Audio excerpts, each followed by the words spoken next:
Tuhan, pagi hari ini kita mau sama-sama datang dalam hadirat Tuhan. Kita mau satukan hati kita untuk saat teduh pemuritan di pagi hari ini. Kita siapkan hati kita untuk memuji namanya. Kita mau layakkan Raja di atas segala Raja. Haleluya Yesus, Yesus, haleluya. Kami mau tinggikan nama-Mu, Yesus. Haleluya.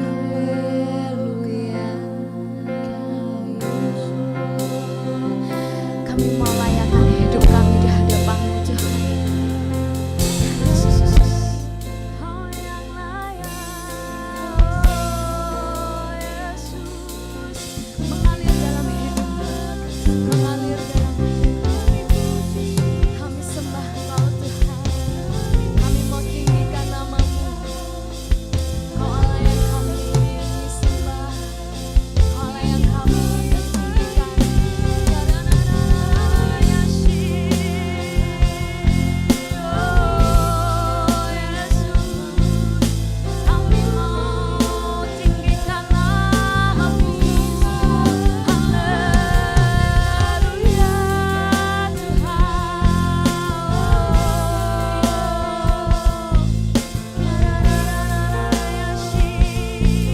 Melayakkan setiap hati kami Tuhan, kami rindu di hadirat-Mu Tuhan, kami mau dekat erat dengan Engkau Yesus. Haleluya Yesus.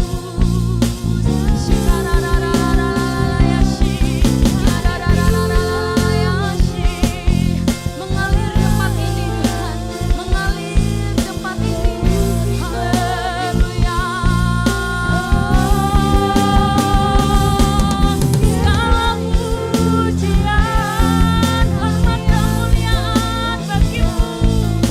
Haleluya.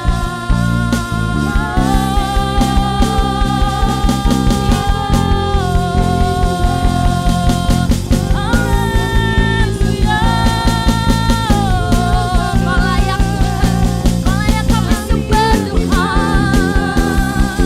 Haleluya.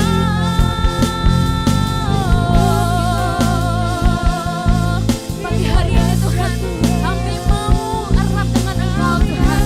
Kami mau pegang janji-Mu Tuhan, sampai tergenapi Tuhan Yesus. Haleluya Yesus Tuhan. Haleluya Yesus. Shikarararararabalayashi.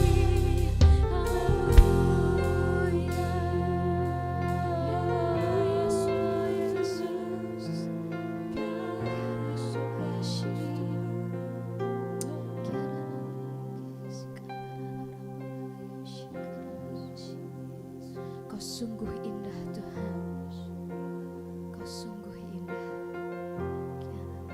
Kita mau sama-sama. Sungguh indah tiada taranya, sungguh menakjubkan, sungguh yang jatuh dimengerti, lebih dari semua yang ada. Hikmat-Mu Tuhan, tiada tersesami. Kasih-Mu dalam tak terduga. Kau sungguh indah tiada taranya, mulia dan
Nikmati hadiratnya, nikmati setiap alunan musiknya, sampai kau mendengar, sampai ke dalam lubuk hatimu.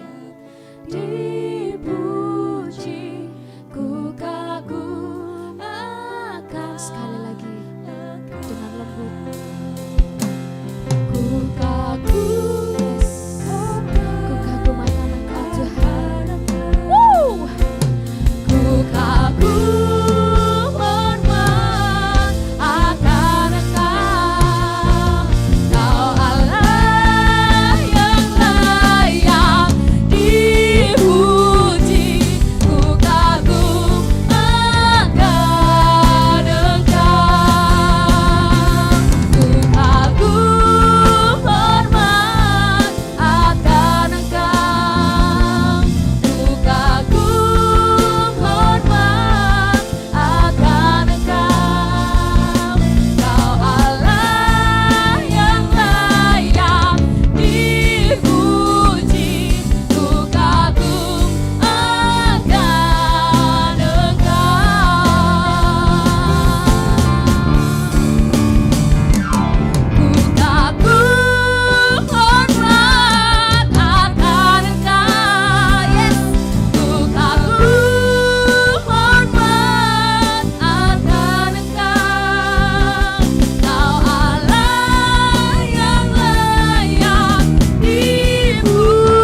besar kemuliaan-Mu, yes.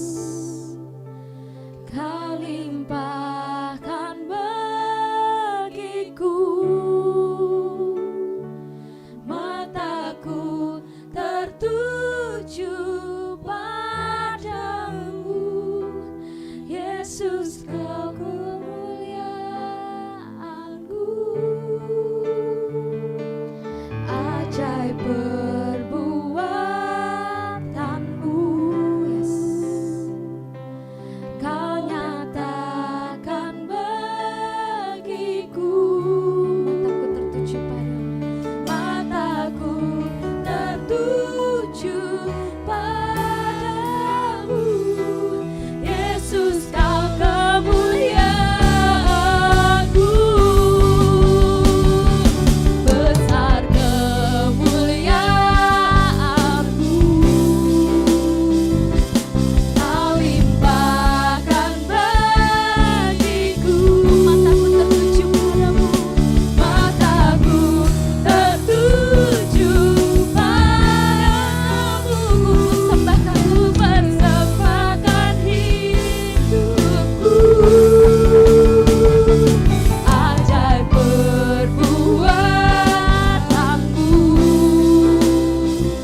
kita mau disenangkan oleh Dia.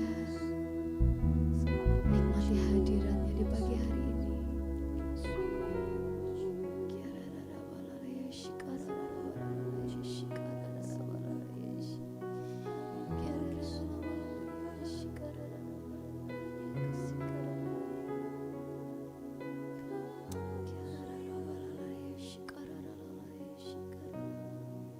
Kami mau mengucap syukur Tuhan. Kami mau mengucap syukur Tuhan. Ya Yesus, pagi hari ini kami mau mengucap syukur di hadapan-Kau. Kau yang layak kami sembah. Kau satu-satunya jawaban hidup kami. Kau satu-satunya Allah yang hidup, Allah yang berkuasa dalam hidup kami.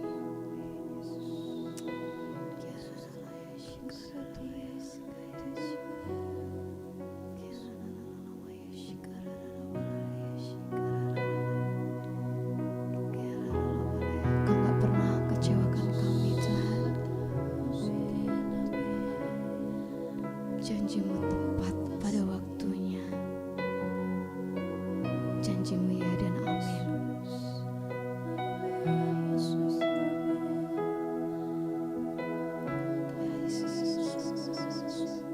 Ketika pintu itu tertutup, Tuhan masih bisa membukakan pintu yang lain sampai janjinya tergenapi dalam hidupmu.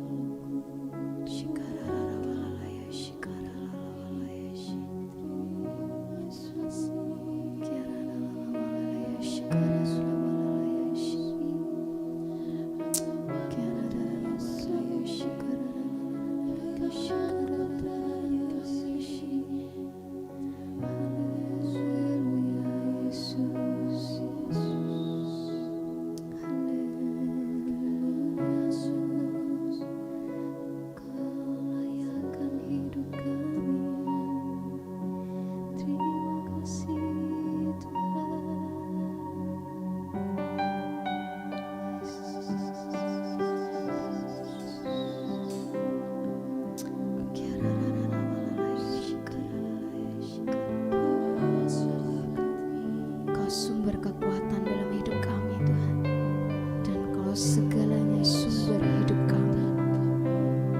Ya Yesus, Kau tak pernah kecewakan hidup kami sedetik pun.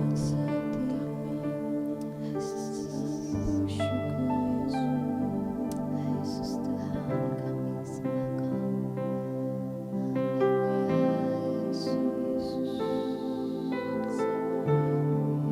Kau tak pernah kecewakan aku. Setia menolongku, Kau Allah sumber kekuatanku.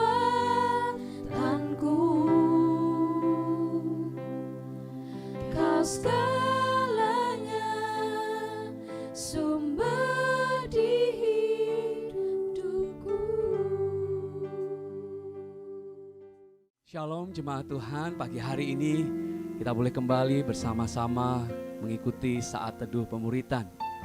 Mari sama-sama kita mau datang dengan kerinduan biar setiap kita mengalami personal revival seperti apa yang disampaikan oleh Bapak Gembala beberapa waktu yang lalu. Saya berdoa setiap kita boleh mengalami berkat Tuhan saat kita berpuasa dengan sungguh-sungguh. Judul firman Tuhan pagi hari ini adalah berkat dari puasa sejati.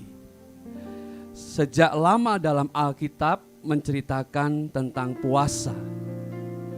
Dalam Kejadian 34 ayat 28, saat Musa doa, Musa tidak makan, tidak minum. Musa berhadapan dengan Tuhan. Dan apa yang terjadi? Musa dapat pewahyuan dari Tuhan. Dan Tuhan memberikan 10 hukum Allah kepada Musa. Saat Musa ada di Gunung Sinai untuk doa dan puasa. Di sana dikatakan Musa tidak makan dan tidak minum. 40 hari Musa ada di Gunung Sinai. Dan Musa alami perjumpaan pribadi dengan Tuhan. Musa membawa misi Allah untuk umatnya mengenal Allah lebih dekat lagi. Ada kabar baik dari surga untuk dunia bahwa Allah sangat mengasihi manusia. Nah, Bapak Ibu Saudara, kalau ada puasa yang sejati, itu artinya ada puasa yang tidak sejati. Rupa-rupanya iblis pun membuat tiruannya dengan memanipulasi apa arti puasa. Kita tahu bersama-sama ada orang yang rela berpuasa untuk hanya mendapat kesaktian, untuk mendapat kekayaan. Mereka lakukan itu semua untuk diri mereka, untuk keuntungan diri sendiri. Iblis juga bisa memanipulasi apa arti puasa yang sesungguhnya. Karenanya Bapak Ibu Saudara, hari ini kita belajar bagaimana kita menjalankan puasa dengan segenap hati kita. Hingga bukan kutuk yang kita terima, tetapi berkat yang dari Tuhan turun untuk setiap kita. Belajar dari bangsa Israel saat mereka lakukan puasa. Nabi Yesaya menegur bangsa Israel. Saat mereka puasa, mereka masih sibuk dengan urusan mereka masing-masing. Bahkan dalam Yesaya 58 ayat 3-4 dikatakan mereka masih suka menekan hidup orang lain. Bahkan jelas-jelas di hidup mereka sehari-hari mereka berkelahi saling memukul. Dan mereka berbantah-bantahan satu dengan yang lain. Ini puasa yang dilakukan oleh bangsa Israel. Makanya Yesaya memberi teguran kepada mereka. Padahal yang namanya puasa belajar untuk menahan lapar. Kita tahu bersama Bapak Ibu Saudara, makan adalah kebutuhan utama kita. Namun Yesaya mengingatkan kepada orang Israel, hidup bukan soal makan. Kalau karakter gak berubah, maka puasa mereka sia-sia. Yang terutama dalam hidup ini bukan hanya soal makan, Bapak Ibu Saudara. Yang utama dalam hidup ini adalah mengenal Allah hingga kita sanggup melakukan kehendak Allah. Seperti apa yang Yesus katakan kepada murid-muridnya dalam Injil Yohanes pasal 4 ayat 34. Yesus berkata, makananku ialah melakukan kehendak Allah. Kalau kita bisa menahan lapar, maka kita akan dengan sukacita mengejar hal yang terutama, yaitu apa? Dekat dengan Allah, mengenal Allah, hingga kita dimampukan untuk melakukan kehendak Allah. Saat seorang bisa menang dalam menahan lapar, ia akan belajar untuk menahan diri berbuat jahat. Kalau seseorang belajar untuk bisa menahan lapar, maka hidupnya pasti akan berubah. Ia pasti akan dengan sukacita meninggalkan perbuatan-perbuatan hidupnya yang lama. Hal-hal yang jahat akan ia tinggalkan untuk mengejar apa yang jadi kehendak Tuhan dalam hidupnya. Sama seperti orang Israel ketika ada di padang gurun. Kita lihat ketika mereka lapar, apa yang mereka lakukan? Wah, mereka bersungut-sungut. Mereka lupa dengan siapa mereka berhadapan. Saat hidup mereka dikuasai dengan kedagingan mereka. Saat mereka lihat tidak ada makanan, mereka jadi lupa dengan siapa mereka berhadapan. Padahal Tuhan sudah buat mujizat sebegitu luar biasanya di hadapan mata mereka. Dan mereka lihat dengan mata kepala mereka sendiri, laut terbelah jadi dua, orang Mesir tenggelam, dan tidak ada satupun yang hidup atau selamat dari ganasnya ombak. Tuhan menolong mereka dengan cara yang ajaib. Tapi saat orang Israel lapar, mereka bersungut-sungut. Bagi mereka yang utama itu soal makan, bukan mengenal Tuhan lebih dekat dan melakukan apa yang jadi kehendak Tuhan. Bahaya kalau kita gak mau belajar untuk mengejar apa yang terutama dalam hidup ini. Iman itu bicara tentang tetap melangkah, sekalipun saat kita melangkah kita lihat ada masalah dalam hidup. Tanpa perlu kita menebak-nebak bagaimana nantinya Tuhan memberikan jalan keluar. Kita percaya Tuhan pasti buka jalan atas setiap persoalan yang harus kita hadapi saat kita melangkah untuk ikut apa yang jadi kehendak Tuhan dalam hidup kita.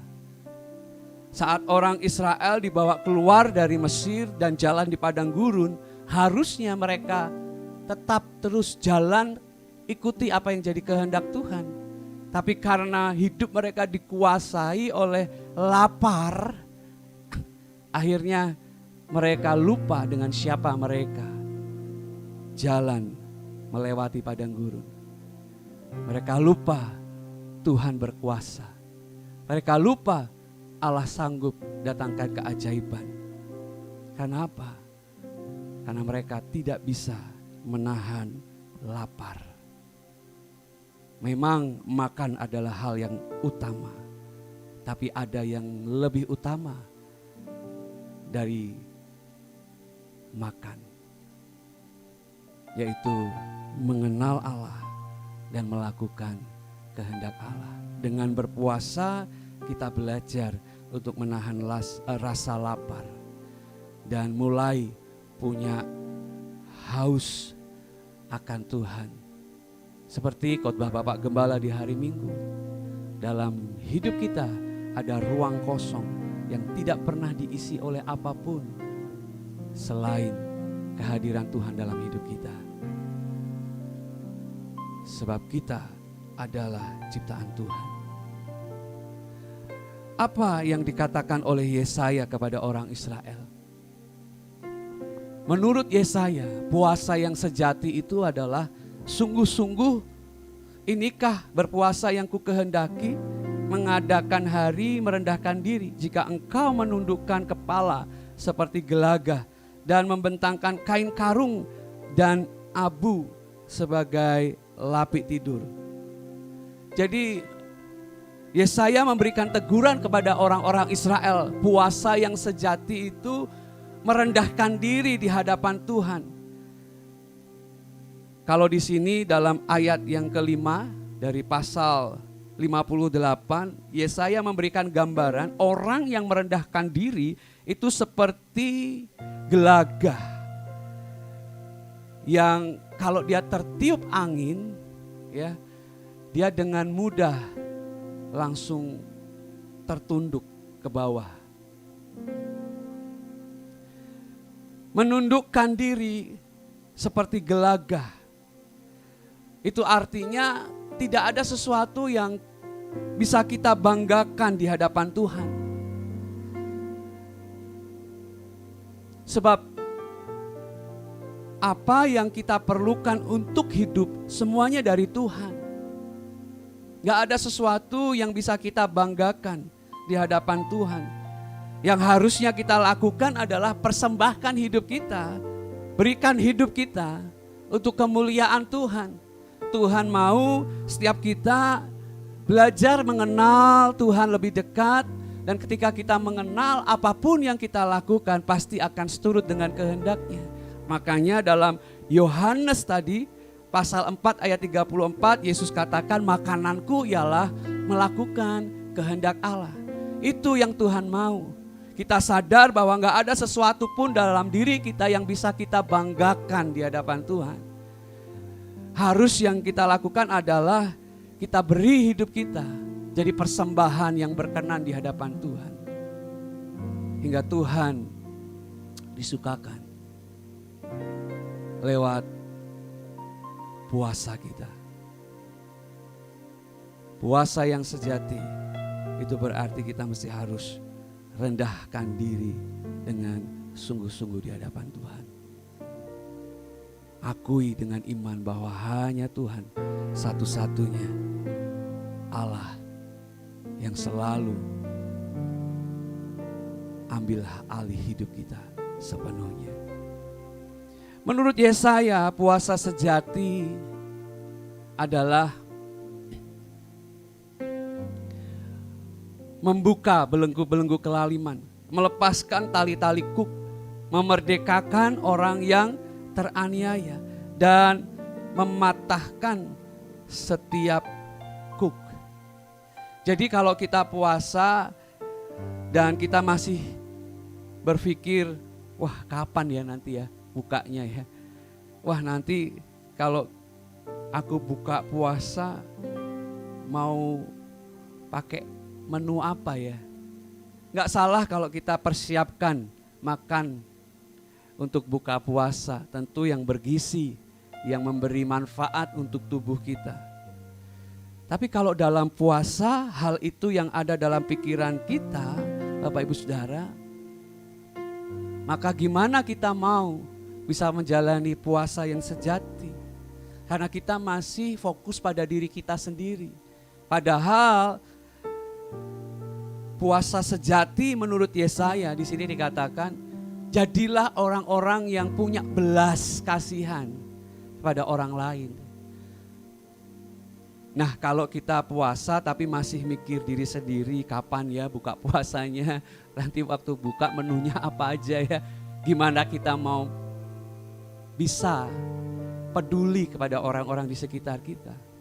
Karena selama kita puasa, fokusnya selalu pada diri sendiri.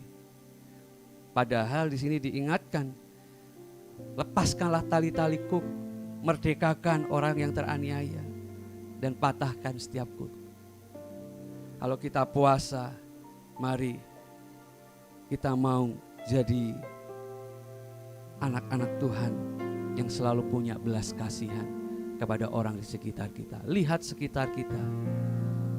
Apa ya yang bisa aku bantu? Apa yang bisa aku lakukan untuk orang yang memang membutuhkan pertolongan? Jadi kalau kita puasa, jangan terus kita, wah aku puasa, aku gak punya kekuatan untuk menolong, untuk membantu. Kalau ada orang yang sedang alami kesusahan, mungkin dia bawa barang yang terlalu banyak, ya, lalu kita memilih untuk hanya melihat, hati kita tidak tergerak sedikit pun untuk membantu. Maka menurut Yesaya, itu bukan puasa yang sejati. Puasa yang sejati, ia selalu mudah untuk ringan tangan, membantu orang-orang yang membutuhkan pertolongan. Memerdekakan orang yang teraniaya. Mungkin ada orang-orang terdekat kita yang sedang mengalami persoalan yang begitu berat. Mari lihat gimana keadaan mereka. Berikan waktu untuk mendengar. Dan kalau ada hal yang bisa kita lakukan untuk orang tersebut, mari lakukan dengan kasih. Karena kita tahu puasa yang sejati adalah mau peduli kepada orang-orang di sekitar. Hal selanjutnya, menurut Yesaya, puasa sejati adalah kita berbagi kepada orang-orang di sekitar kita. Seperti apa yang Kristus sudah lakukan kepada kita. Karena kasih-Nya kepada kita, Ia berani berkorban hingga berikan nyawanya buat kita. Demikian juga kita sebagai anak-anak Tuhan. Kita mau berkorban buat orang-orang di sekitar kita. Memberi apa yang kita punya bagi orang-orang yang membutuhkan. Di situ dikatakan memecah-mecahkan roti bagi orang-orang yang lapar. Wah, aku sendiri sebetulnya sedang lapar. Tapi kenapa aku harus bagi apa yang aku punya buat orang lain? Tapi di sini dikatakan menurut Yesaya puasa yang sejati adalah kalau kita mau berbagi kepada orang-orang di sekitar kita. Apa yang kita punya kita beri bagi orang yang membutuhkan. Memang kita butuh untuk makan. Tapi kan lapar kita karena puasa. Bukan karena kita nggak punya makanan untuk kita makan. Kalau kita lihat ada orang yang sampai ia nggak bisa makan karena memang nggak ada makanan di rumahnya. Mari belajar untuk berbagi. Apa yang kita punya, kita bagikan kepada mereka. Mereka menahan lapar karena memang tidak ada yang dimakan. Bagikan apa yang kita punya buat mereka. Karena itulah puasa yang sejati.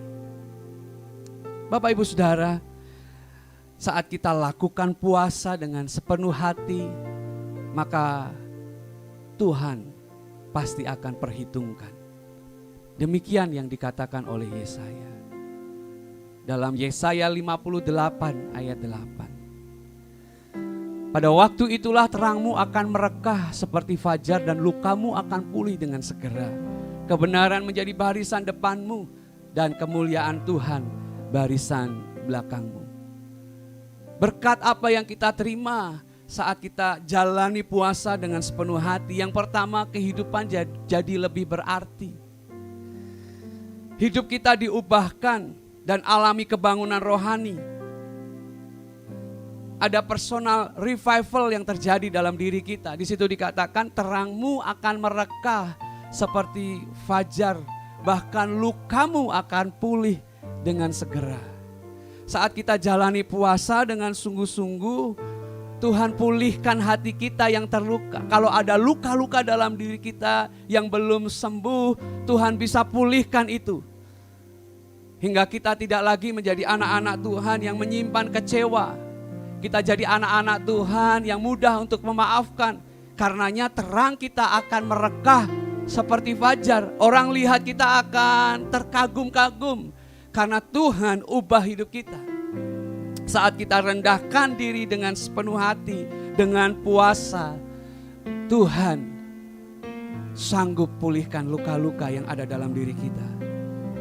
Hingga kita bisa menang atas kepahitan, kita menang atas kecewa. Kenapa? Karena Tuhan lihat kesungguhan hati kita saat kita berpuasa, saat kita rendahkan diri di hadapan Tuhan dengan puasa. Kebenaran tidak untuk dibela. Ia akan terbit dengan sendirinya seperti saat matahari terbit di pagi hari.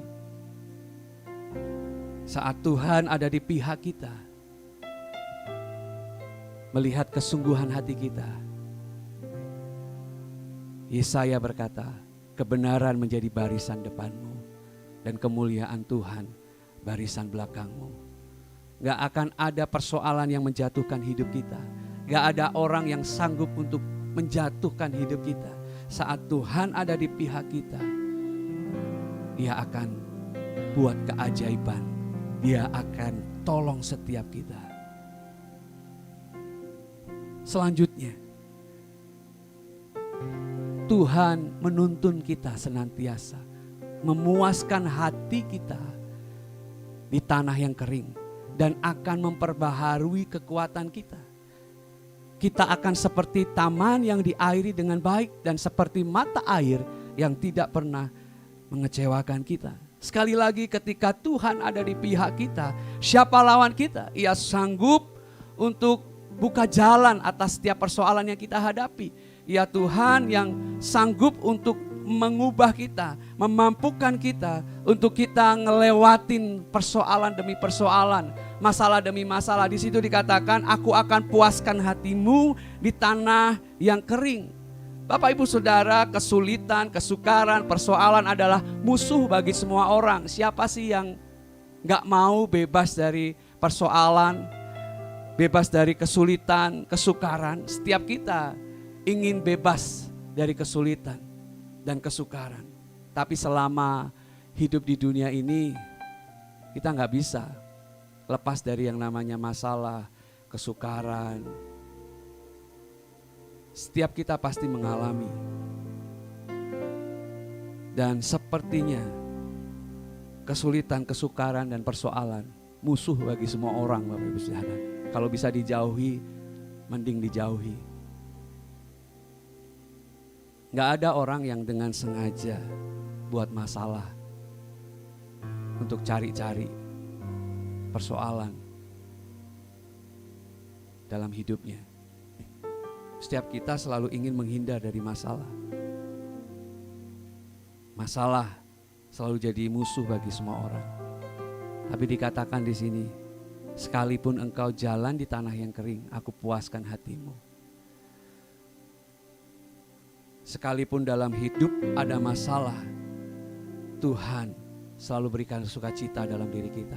Bahkan Ia perbaharui kita, hingga kita mendapat kekuatan yang baru dari hari ke hari. Kalau Tuhan ada di dalam kita, maka ceritanya jadi berbeda. Saat ada masalah, justru kita tenang. Saat ada badai, justru kita tetap sukacita. Saat ada persoalan, kita tidak pernah ragu sedikit pun akan pertolongan Tuhan dalam hidup kita. Sama seperti ketika seekor burung Raja Wali menghadapi badai yang begitu besar. Ia justru akan kepakkan sayapnya untuk ia bisa terbang lebih tinggi. Demikian juga dalam hidup kita anak-anak Tuhan. Kalau ada Tuhan dalam hidup kita, maka sekalipun masalah ada, kita bisa tetap tenang. Sekalipun persoalan ada, kita tidak akan khawatir. Sebab Tuhan pasti akan berikan kekuatan kepada setiap kita untuk kita melewati badai yang terjadi dalam hidup kita. Yesaya mengingatkan, saat engkau lakukan puasa dengan sepenuh hati, maka sekalipun engkau ada di tanah yang kering, tidak akan pernah ada khawatir dalam hidupmu. Sebaliknya, Tuhan perbaharui kita. Tuhan beri kekuatan kepada setiap kita dari hari ke hari, waktu ke waktu. Dan hidup kita akan seperti ada di taman yang diairi dengan baik. Hidup kita seperti mata air yang tidak pernah mengecewakan. Kok iso ya, kamu itu tak lihat selalu sukacita, selalu berbagi. Kalau kita ada di dalam Tuhan, orang-orang di sekitar kita pasti akan kagum akan perbuatan Tuhan yang ajaib. Mereka akan bertanya-tanya dalam hati, gimana ya bisa jadi orang yang selalu sukacita seperti itu loh. Tetanggaku kok rasanya hidup selalu aja sukacita. Mari lakukan puasa dengan sepenuh hati. Kita tidak akan takut dengan badai. Justru sebaliknya, kita akan bersahabat dengan badai. Karena di balik badai, Tuhan jadikan kita pemenang. Bahkan kita akan jadi orang-orang yang alami mujizat Tuhan. Selanjutnya Bapak Ibu Saudara, puasa sejati akan membuat kita alami perjumpaan pribadi dengan Tuhan. Kehidupan doa jadi jauh lebih menyenangkan. Saat kita lakukan puasa dengan sungguh-sungguh, dikatakan di Yesaya pasal 58 ayat yang ke-9. Pada waktu itulah engkau akan memanggil dan Tuhan akan menjawab. Wow. Dan di kalimat selanjutnya dikatakan, engkau akan berteriak minta tolong dan Ia akan berkata, ini aku. Jadi ketika doa Tuhan mendengar, maka doa jadi hal yang menyenangkan buat kita, Bapak Ibu Saudara. Karena dikatakan di situ, pada waktu itulah engkau akan memanggil dan Tuhan akan menjawab. Kita jadi punya hubungan yang dekat dengan Tuhan. Saat kita berteriak minta tolong dan Ia berkata kepada kita, nak, ini aku, gak usah khawatir. Sama ketika anak kita teriak minta tolong kepada kita, dengan segera kita langsung datang tanya kepada anak kita, apa yang bisa aku bantu? Apa yang bisa aku lakukan untuk kamu? Dengan cepat kita akan mendatangi anak kita. Karena kita tahu saat anak kita berkata kepada kita, Pah, Ma, aku minta tolong, itu berarti ia sungguh-sungguh gak bisa lakukan apa yang ia mau dengan kekuatannya ia sendiri. Makanya ia butuh kita sebagai orang tua yang bisa menolongnya. Demikian juga kita dengan Tuhan saat kita lakukan puasa dengan sungguh-sungguh, maka doa kita jadi lebih menyenangkan. Saat kita dekat dengan Tuhan, Tuhan dengar apa yang jadi kerinduan kita. Saat kita teriak minta tolong, Ia berkata kepada kita, nak, jangan takut, ini aku. Saat doa jadi hal yang menyenangkan, hidup jadi tenang. Sekali lagi Bapak Ibu Saudara, saat doa jadi hal yang menyenangkan buat kita, maka hidup akan jadi tenang. Saat kita dekat dengan Tuhan, ada sukacita dan damai sejahtera. Yang selanjutnya Bapak Ibu Saudara, saat kita lakukan puasa dengan sepenuh hati, maka kita akan hidup dalam jati diri yang sejati. Ayat yang ke-12, menjadi generasi yang mengubah dunia. Engkau akan membangun reruntuhan yang sudah berabad-abad. Dan dikatakan di kalimat selanjutnya, dan akan memperbaiki dasar yang diletakkan oleh banyak keturunan. Kita gak lupa dengan panggilan kita. Kita jadi agen-agen perubahan dimanapun kita berada. Di keluarga kita, di tempat kita bekerja, di sekolah kita belajar. Tuhan pakai kita untuk bawa perubahan. Kita berdoa buat keluarga kita berdoa buat tempat di mana kita bekerja, kita berdoa di tempat kita belajar, yaitu sekolah-sekolah kita. Di situ pasti akan bisa terjadi revival ketika ada satu orang yang hidupnya diubahkan oleh Tuhan. Tuhan mau dimanapun kita berada, kita jadi agen-agen perubahan. Bahkan di kalimat selanjutnya dikatakan, engkau akan disebutkan yang memperbaiki tembok yang tembus, yang membentukkan jalan supaya tempat itu dapat dihuni. Mungkin ada teman-teman kita yang kalau pulang ke rumah rasanya gak aman, gak nyaman karena mereka melihat orang tua mereka berantem. Mungkin ada sebagian dari kita yang kalau pulang ke rumah, aduh deh ntar aja kalau udah malam. Karena setiap kali pulang ke rumah selalu aja berantem dengan pasangan. Entah itu suami, entah itu istri. Gak bisa menemukan ketenangan saat ada di rumah. Tapi lihat, ketika ada orang yang hidupnya diubah oleh Tuhan, dia akan mengubah sekitarnya. Ia membawa damai di rumahnya. Ia membawa damai di tempat ia bekerja. Ia membawa damai di sekolah tempat ia belajar. Kok rasanya tenang ya dekat-dekat dengan kamu. Hidup kita membawa perubahan buat orang-orang di sekitar kita. Hingga orang itu ngerasain nyaman tinggal di mana kita berada. Di situ dikatakan membetulkan jalan supaya tempat itu dapat dihuni. Kita buka jalan untuk orang hidupnya berubah lewat teladan hidup kita. Dan ketika ia diubahkan, ia pun bisa jadi agen perubahan baik di rumah, di sekolah, atau di tempat kerja. Menarik Bapak Ibu Saudara, saat saya renungkan ayat firman Tuhan ini. Kita jadi orang yang dipakai Tuhan untuk buka jalan. Untuk supaya tempat itu dapat dihuni. Tempat bisa bicara rumah, tempat kita bekerja, tempat kita belajar. Ada orang-orang yang dipakai Tuhan untuk jadi agen perubahan. Sekolah jadi tempat yang aman, nyaman. Rumah jadi tempat yang aman untuk saling berbagi dengan orang-orang yang kita kasihi. Karena ada orang-orang yang dipakai Tuhan jadi agen perubahan. Bapak Ibu Saudara, 50 tahun yang lalu ada sebuah peristiwa di Amerika Serikat, tepatnya di Fury University.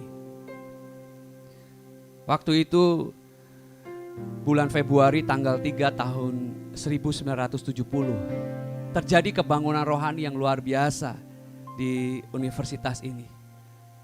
Awalnya ibadah chapel biasa Bapak Ibu Saudara. Ada 1.000 orang kumpul di situ untuk memuji menyembah Tuhan. Mereka sama-sama berdoa di situ. Setiap kali ada mahasiswa baru, mereka selalu ada ibadah bersama. Hari itu dihadiri sekitar 1.000 mahasiswa. Mereka ada di ruang chapel untuk ibadah sama-sama.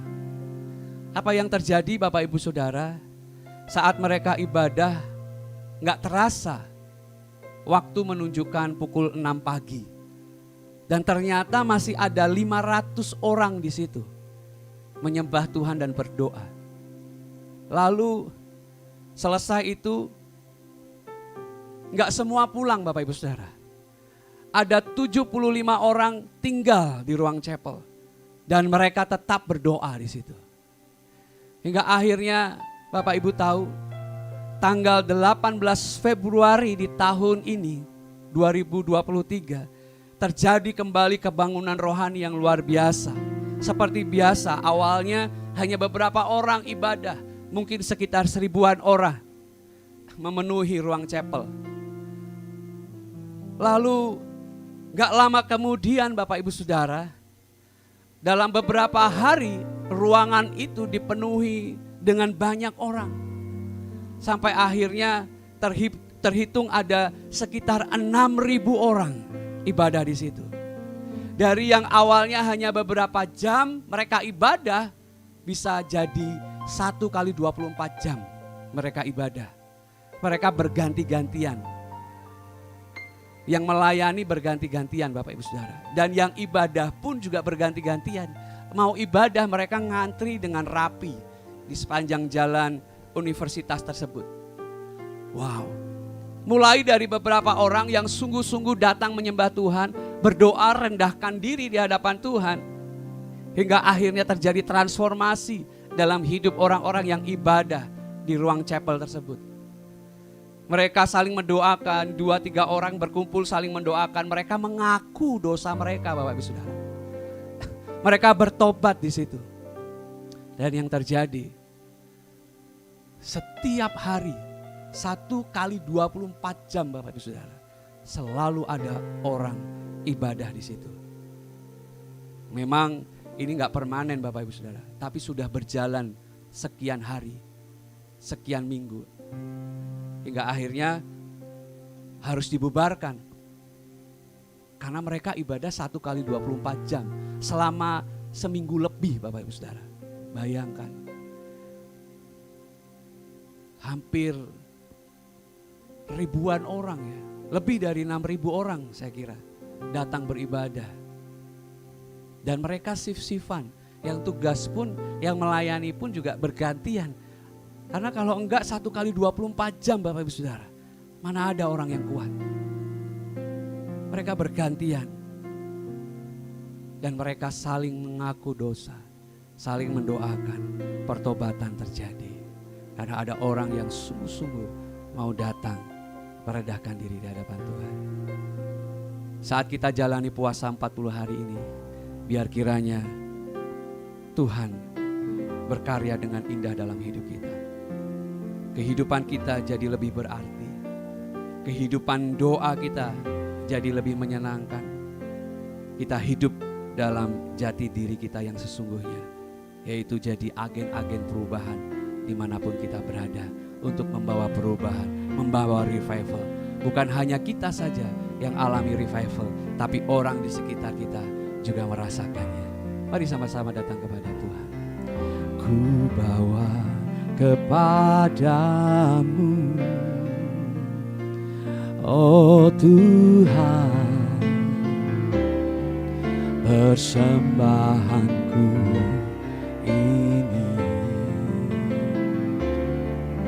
Ku ingin Engkau menerima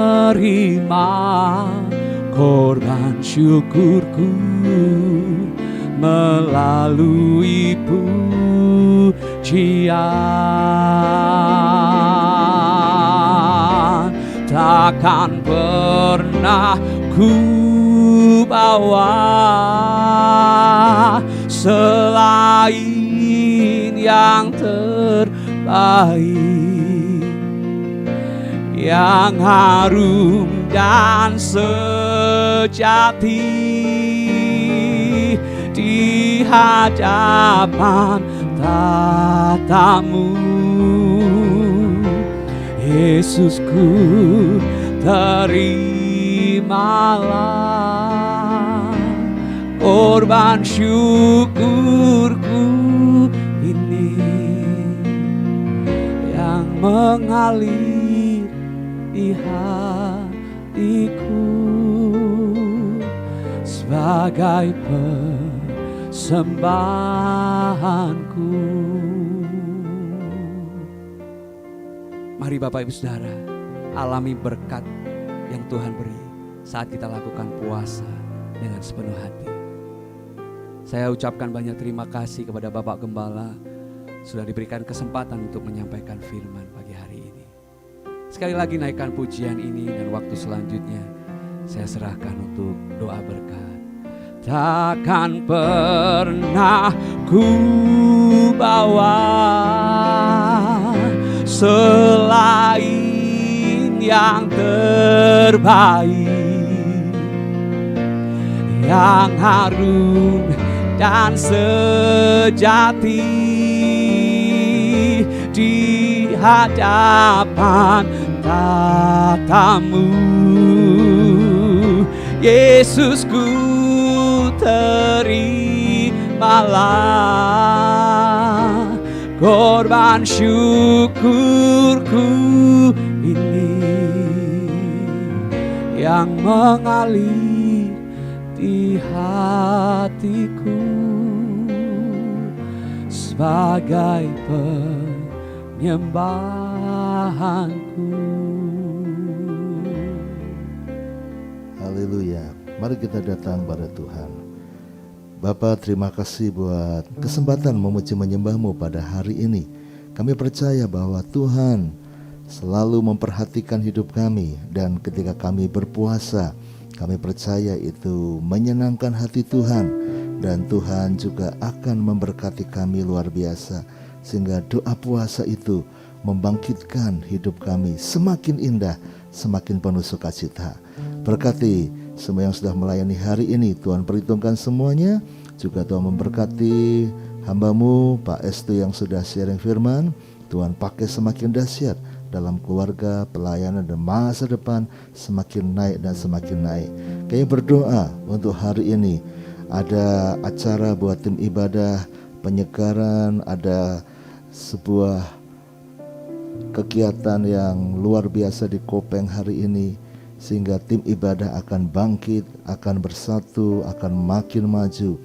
Tuhan menyertai dari perjalanan sampai pulang acara sehari ini. Lawatan Tuhan terjadi, kegerakan Tuhan terjadi dengan dahsyatnya. Terima kasih Bapa. Kami memberkati semua jemaat-Mu, biar apapun yang dikerjakan hari ini Tuhan buat berhasil dan beruntung. Yang bekerja Tuhan limpahkan berkat yang luar biasa. Yang sedang berlibur Tuhan juga menjagai, melindungi, menyertai. Yang sakit Tuhan sembuhkan, yang dalam pergumulan Tuhan memberikan kekuatan. Hidup kami bersama Tuhan pasti semakin menyenangkan, pasti semakin indah. Terima kasih Bapa, kami masuki hari ini dengan sukacita. Dalam nama Yesus, saudaraku, terimalah berkat dari Allah Bapa, cinta kasih Tuhan Yesus Kristus dan persekutuan dengan Roh Kudus menyertai senantiasa sekarang sampai selama-lamanya. Doa Bapa kami yang di surga, dikuduskanlah namamu, datanglah kerajaanmu, jadilah kehendak-Mu di bumi seperti di surga. Berikanlah kami pada hari ini makanan kami yang secukupnya, dan ampunilah kami akan kesalahan kami, seperti kami juga mengampuni orang yang bersalah kepada kami. Dan janganlah membawa kami ke dalam pencobaan, tetapi lepaskanlah kami daripada yang jahat. Karena Engkaulah yang mempunyai kerajaan dan kuasa dan kemuliaan sampai selama-lamanya. Amin. Tuhan memberkati.